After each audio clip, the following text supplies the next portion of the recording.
Hello friends, welcome back to my channel. So today આપણે જોવાના છીએ કે પોસ્ટ ડિલિવરી બાદ જે ન્યૂલી મધર છે તેને કયા ટાઈપના એસેન્શિયલ્સ કેરી કરવા જોઈએ અને પોસ્ટ ડિલિવરી બાદ તેને કયા ટાઈપની મેડિસિન આપવામાં આવે છે. તો લેટ્સ ગો. સો ફ્રેન્ડ્સ, ફર્સ્ટમાં તમારે આ ટાઈપનું પાઉચ છે એ તમારે કેરી કરવું જોઈએ. મોસ્ટ ઇમ્પોર્ટન્ટ વસ્તુ છે આ પાઉચમાં તમે તમારી હરેક વસ્તુ મેડિસિન વગેરે કેરી કરી શકો છો.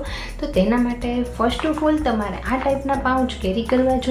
તમે કોઈ પણ પ્લાસ્ટિક બોક્સ લઈ શકો છો અથવા તમે કોઈ પણ વુડન બોક્સ લઈ શકો છો. તમારું સિલેક્ટેડ બોક્સ અથવા પાઉચ તમે કેરી કરી શકો છો. ત્યારબાદ ફ્રેન્ડ્સ, તમારે આ ટાઈપના વેટ વાઇપ્સ કેરી કરવા જોઈએ. તો તમારે જ્યારે ફ્રેન્ડ્સ પોસ્ટ ડિલિવરી બાદ તમારે 50 થી 20 દિવસ ફૂલ આરામ લેવાનો હોય છે.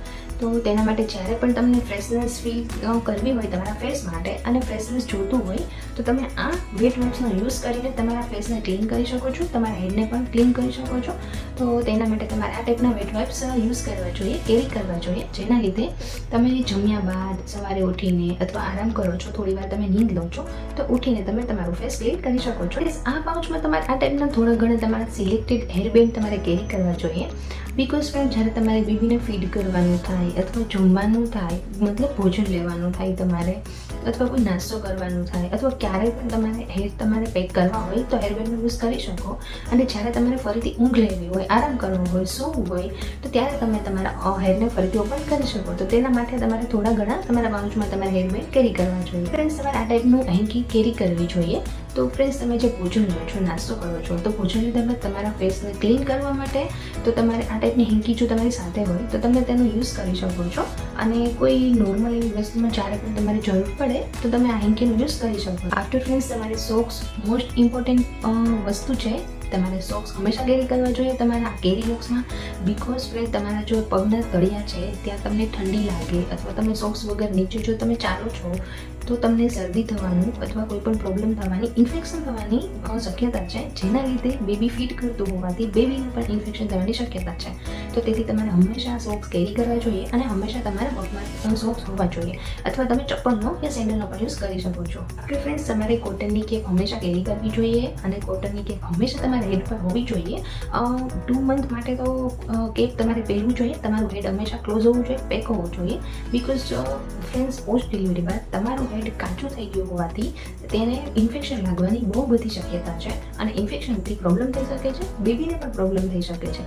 તો તેના માટે તમારે 2 મંથ માટે તો ફરજિયાત તમારે કેપ તો તમારે હેડમાં પહેરવી જ જોઈએ. સો ફ્રેન્ડ્સ, પોસ્ટ ડિલિવરી બાદ તમારા નીચેના પાર્ટમાં તમારું સી સેક્શન થયું હોય અથવા નોર્મલ થયું હોય ત્યાં ઓપરેશનના લીધે અમુક સિસ્ટમ ચેન્જ થઈ જાય છે બોડીમાં. તો પોસ્ટ ડિલિવરી બાદ તમને ઉબકા આવવાની શક્યતા છે, ભોજન સારી રીતે અથવા પચી નથી શકતું, તમે ભોજન લઈ નથી શકતા, તમને ઉબકા આવે છે, એ બધી શક્યતા હોવાથી તમે આ મેડિસિન યુઝ કરી શકો છો. આ મેડિસિન વડે તમે 10 દિવસ માટે મેડિસિન તમે યુઝ કરી શકો છો. તમારા ડૉક્ટર સાથે કન્સલ્ટ કર્યા બાદ, ફરજિયાત તમારે ડૉક્ટર સાથે કન્સલ્ટ કર્યા બાદ તમારે આ મેડિસિન લેવી જોઈએ. અને આ મેડિસિનથી તમે એ જે પ્રોબ્લેમ છે એનો હલ લઈ આવી શકો છો. આફ્ટર ફ્રેન્ડ્સ, આ ડિલિવરીમાં બહુ જ બધું બ્લડનું ફ્લો થઈ ગયેલું હોવાથી, તમારા શરીરમાંથી બ્લડ જતું રહ્યું હોવાથી અને હરેક વસ્તુનું ચેન્જીસ થયું હોવાથી તમારા બોડીમાં જે વિટામિનની જરૂર છે, તો તેના માટે તમે આ વિટામિનની કેપ્સ્યુલ યુઝ કરી શકો છો. આફ્ટર તમારે ડૉક્ટરના કન્સલ્ટેશન બાદ મને આ ટાઈપની વિટામિન જે મેડિસિન છે મને મળેલી હતી, જેમાં કેલ્શિયમ, મેગ્નેશિયમ, ઝીંક, વિટામિન D3 વગેરે છે અને આ ટેબ્લેટનો યુઝ કરવો જોઈએ. ફ્રેન્ડ્સ, તમારે ફોલિક એસિડની ટેબ્લેટ તમારે યુઝ કરવી જોઈએ. મને આ ટેબ્લેટ મારા ડૉક્ટરે સજેસ્ટ કરેલી હતી, મને આપેલી હતી. તો આ મેડિસિનનો યુઝ તમારે ડૉક્ટરની જોડે કન્સલ્ટ કરીને જ કરવું જોઈએ.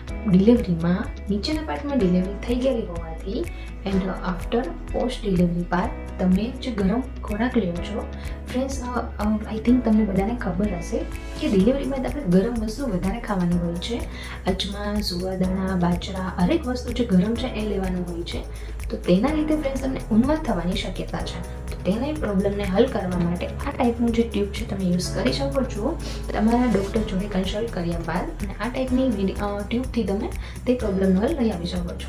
પોસ્ટ ડિલિવરી બાદ તમને બોડીમાં ચેન્જીસ થાય છે, તમારું મૂડ સ્વિંગ થાય છે, એન્ડ બેબીના લીધે તમે પૂરતી ઊંઘ નથી લઈ શકતા, પૂરતું ભોજન નથી લઈ શકતા, હરેક પ્રોબ્લેમના લીધે ફ્રેન્ડ્સ તમને તાવ આવવાની શક્યતા છે, જેના લીધે તમારે પેરાસિટામોલની જે તાવની દવા છે એ તમારે સાથે રાખવી જોઈએ, એ તમારે કેરી કરવી જોઈએ.